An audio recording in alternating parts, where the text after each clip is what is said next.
Hello, everybody. I am Adam Banks. Thank you so much for tuning in.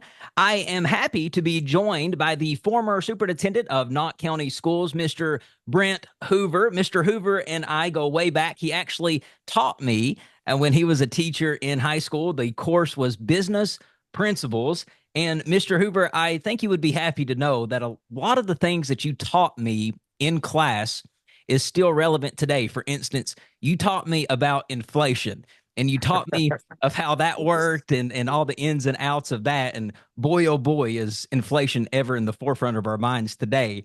But I want to thank you so much for being here.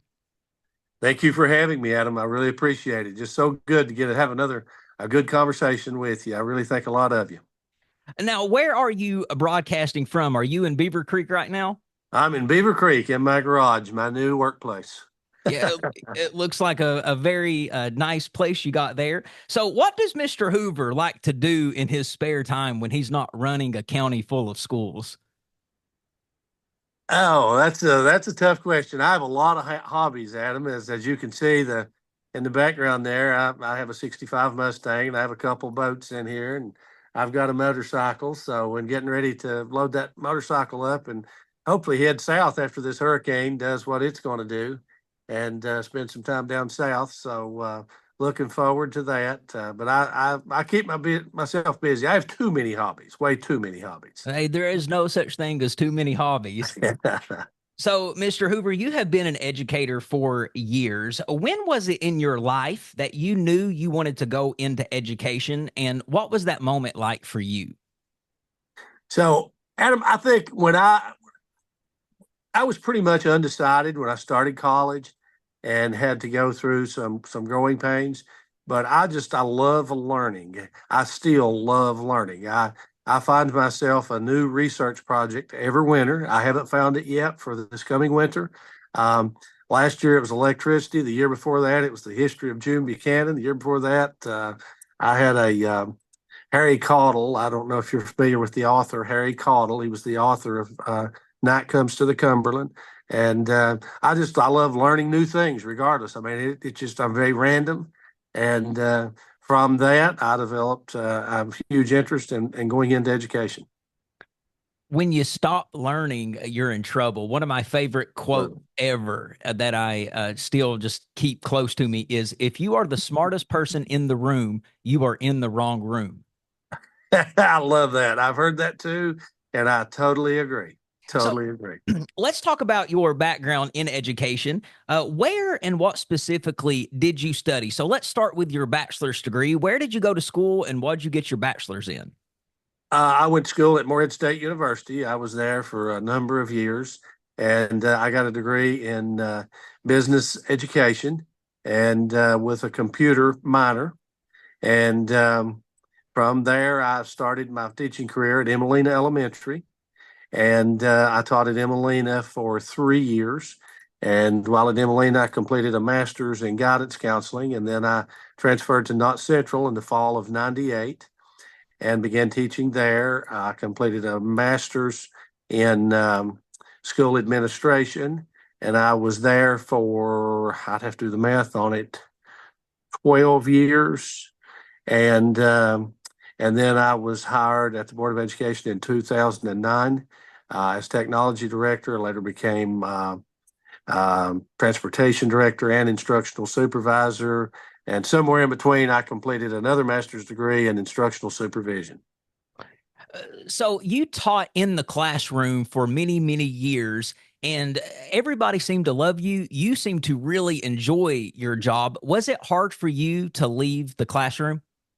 Was very difficult for me, Adam. And to date, I don't know if I made the right decision. And what I think about most is how many, some of the best friends that I have today are former students. You being one of them. There's rarely a week goes by that I don't have a former student here. I have a huge number of former students that I communicate with almost daily. And I guess that I'm so thankful for that. I'm thankful to God for that. But the thing that always gets me when I really start pondering it is how many kids did I miss? How many good friends do I not have because of the choice I made? So I don't know. but yes, I did love teaching, and I love Knott County Central High School. Best years of my life was spent at Knott County Central for sure. Well, you definitely made an impact, and that's such a thing to ponder on, to think about what about all the people that I didn't get to meet by missing out on being in the Mhm. classroom. So, yes, being a teacher, I don't think there's anything wrong with spending your entire career as a teacher in the classroom. Do you? Absolutely not. Absolutely not.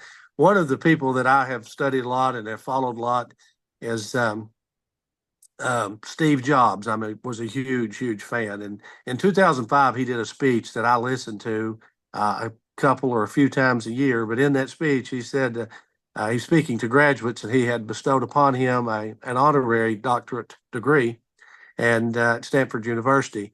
And his primary message to the students was, keep looking for what you love to do. And if you don't if you're not happy where you're at and you've not found it, keep looking. But the whole point is, when you once find what you love to do, you'll never work a day in your life. So I love that. Well, Mr. Hoover, obviously you hit the pinnacle in your field by becoming the superintendent of Knott County Schools, and you worked alongside of some pretty intelligent board members, and there's a lot that has been accomplished since you became the superintendent. And on November the 5th, there is an upcoming election, and Dale Hamilton is in the 4th district, and you worked alongside Dale for many years as superintendent, and he is seeking reelection. Um, it has been known that you are endorsing Dale. Is that correct and fair to say? that is very correct and very fair to say. I have a sign at the bottom of my driveway showing my support for Dale Hamilton and my endorsement of Dale Hamilton. That is correct. Now, we will talk about his accomplishments in just a second, but can you just talk about Dale as a human being? So I remember Dale from my years at Beaver Creek Elementary. I was probably either in the seventh or eighth grade when Dale was doing observations and some substitute teaching up there. And he is the same age as my older sister, who has since passed away. They grew up together. Dale is 7 years older than me, and I remember him so well at Beaver Elementary. And I got acquainted with Dale, and he is just such a good role model for kids. Dale is just a good, good person. Kids love Dale. Um, I've talked to countless students that he taught and players that he coached. Actually, my brother-in-law, my younger sister's husband, Dale coached him for many years, and he loves Dale Hamilton and hadn't seen him probably in 15 or 20 years. And we talked about him this weekend. So Dale is just a great person. He was a great teacher, a mentor for kids. And Dale would be a person that I would love to, if my daughter was young and in school, that I would love for Dale to get to teach and coach her and work with her, because Dale is just that kind of individual. Yes, and I can just kind of go off of what you said there about Dale goes above and beyond as a mentor. He coached me in basketball, and just the things that he would do that the administration didn't see. He would pick players up for ball practice, take them home. He made sure that our ball team, when he coached us at Beaver Creek Elementary, we always had new uniforms every year. We always had brand new shoes, and this was all done by a boosters club that we would create. And Mhm. he thought it was so important. He says, if you feel good, you play good, and he wanted everybody to match and be clean and look nice and presentable. And a lot of things, I think it speaks volumes when you do things like that that administration doesn't see. So yes, I think Dale has been a great mentor. Now, you guys worked alongside together on the board for about 4 years. Mhm. Can you talk about some of the accomplishments that you are proud of that you have been able to accomplish as superintendent alongside with Dale Hamilton as your board member? So probably one of the facts I'm most proud of, Dale has worked with us so well. And during my tenure as superintendent, we were able to give 11% pay increase, pretty substantial increase. And reflecting back to that inflation you talked about earlier, when your salary is not inflated and the cost of living is inflated, those salary increases are very important. But in Dale's tenure, and I've worked with him a lot longer than just being superintendent. While working at central office, I've worked with him, and And since he began as board member, there's a total of a 14% salary increase for Knott County school employees, both on the classified and certified pay scales. Very nice. So also I have noticed one of the things that stood out to me a lot on social media, because I'm on Facebook and I see that the board no longer real you guys still do meetings at the Board of Education, but I've noticed that there has been an increased visibility with the board getting out into the community, going to different schools in the county and hosting the meetings. What went behind that decision, and why do you think that is a good idea? Because obviously it is, but I just want to know your thought process of why you decided to take the board meetings on the road. So the school community, the entire school community, could get to see what truly uh, it involves to make a school system work, and it allows them to get to interact with the board members, to get to literally watch and observe as these decisions are being made. And it allows the board members to see, they see the facilities, they see the fiscal plan. You know, when we talk about a gym needing $20,000 spent on it for whatever, I mean, when those board members go out and see that, they truly understand why we're asking for that money and approval for that money to be spent. And it just makes everybody get more closely together. And Dale was very influential in making that happen. He really wanted to get out into schools and get to meet those teachers and those classified staffs and give them the opportunity, if they wanted, if they chose, to come to schools and get involved in those board meetings. So yes, that was a great idea, and I think that works really, really well for the entire school community. One of the things that I think is awesome that you guys did was the renovation to the football facility. And it is absolutely beautiful. I've got to get out there to just see and step on the field there. But why did you think it was important for Knott County to upgrade the football field? And what kind of services that will that provide for our students in Knott County? So the field was so old and dilapidated, something had to be done, and most people wanted a new turf field. The bleachers were to the point of being condemned; they were not safe, so we had to replace them. The track was coming up, so it is just such a beautiful facility, and they have done such a good job with it. The new press box that we have is just amazing. If you haven't been there, you really need to go and walk up those bleachers and just look at the view. You can actually get on top of the press box. There's a ladder in the center, and you can get up on top, and it is almost scary. It is so high up there, but it is just an incredible view of the field, and get to watch a couple plays in a football game up there. This field also now hosts soccer. We have had such an interest, just an outpouring of students, both at the middle and high school level, male and female, that have interest in soccer. And it's allowed so many more kids to get involved in sports than we previously had. And this field will accommodate those soccer needs very well. We have upgraded the track. We now have a track that is really, really state of the art.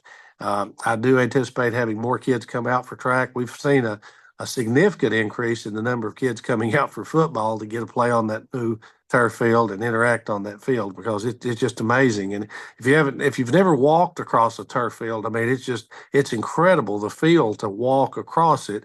And I won't get into the technical aspects of it, but very interesting. I learned a ton about. I'm not an athletics person, never was, but I learned a ton about the construction of a turf field, and I now have a really new amount of respect for how much safer those fields are. Now, there's some evidence out there that kids run a little faster on the turf and that, but just there's rubber pellets, and there's about 6 inches of rubber pellets under the turf, and then the turf itself is impregnated with even more rubber pellets that causes the fibers to stand up.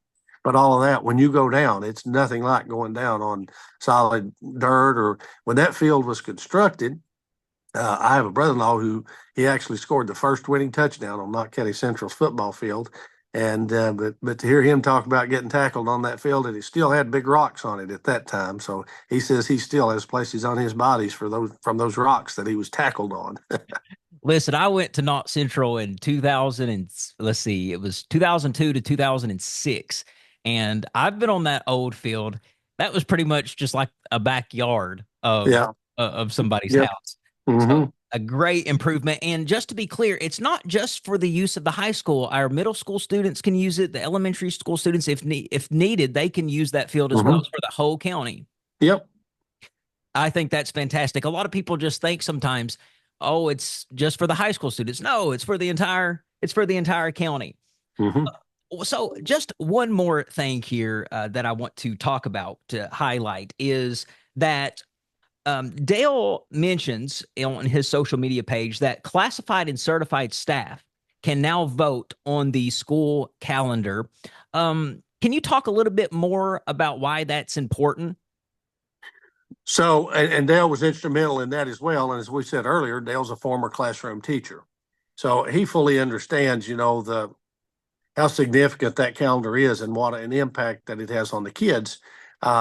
So they all came up with the idea of letting kids, the certified and classified staff vote, or he was instrumental in coming up with that, and to have a voice in when school starts and potentially when it ends. Now, if you're a student in school, or at least when I was a student in school, I'd like to start as late as possible and get out as early as possible, but that's not truly possible. I mean, that's a moving target. When you move that start date up, you're moving that end date up as well. So that's it's a domino effect. You have to have 1,062 instructional hours, and as a result of that, you have to fit them in those number of days. But by giving both staffs a voice in making that decision, it makes a lot of people more happy. So this year we started a week later than what we had last year.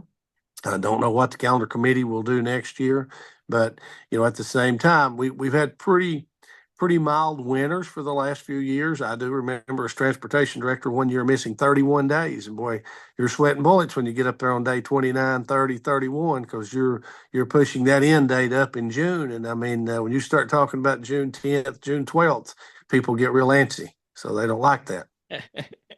Yes, everybody gets real giddy around that time. Yep. So, Mr. Hoover, I'm not going to take up much more of your time. We're running out of time anyway, but I got one final question for you. Okay. You decided to retire from Yep. education. You decided to step down as superintendent. Why did you feel like that now was the time to do that? So I turned 55 in August. And when you're in the Kentucky teacher retirement system at age 55, you calculate your highest 3 years. And I think I mentioned my older sister earlier. My older sister passed away last September at age 61. And I mean, I'm healthy as I can be. I have nothing wrong with me, but you have to think about things like that. And I also my wife and I, we have one daughter, and she's a chemical engineer down in Baton Rouge, Louisiana. Wow. And about 3.5 years ago, she bought a house, a really nice home in Baton Rouge. And about 3 months ago, we were talking about visiting and this and that, and she pointed out the fact that I'd been in that house 2 times, as that's my fault. And at that point, I thought it's time for me to go. It's time for me to pursue other interests and take care of my family. Well, your impact will definitely be felt for years to come. Mr. Hoover, I could talk to you all day long. It's just giving me a minute left on the screen to record this conversation. But thank you so much. It's really good to see you. I don't think we have got to have a conversation since I graduated. I don't think so either. I saw you at Moorhead for a brief moment one time I had a group of high school kids down there. I recall that. I Yeah. recall that. Yes, it was so good to see you. And I was Yep. just tickled to death when I heard that you become superintendent, and I welded up with pride. Well, I So appreciate that. it was great to see you. Thank you again for taking out the time to join me, Mr. Hoover, and it was great to see you. Great to see you. Thank you. And I'm proud of your accomplishments, Adam. You've done well. Thank you. Thank you.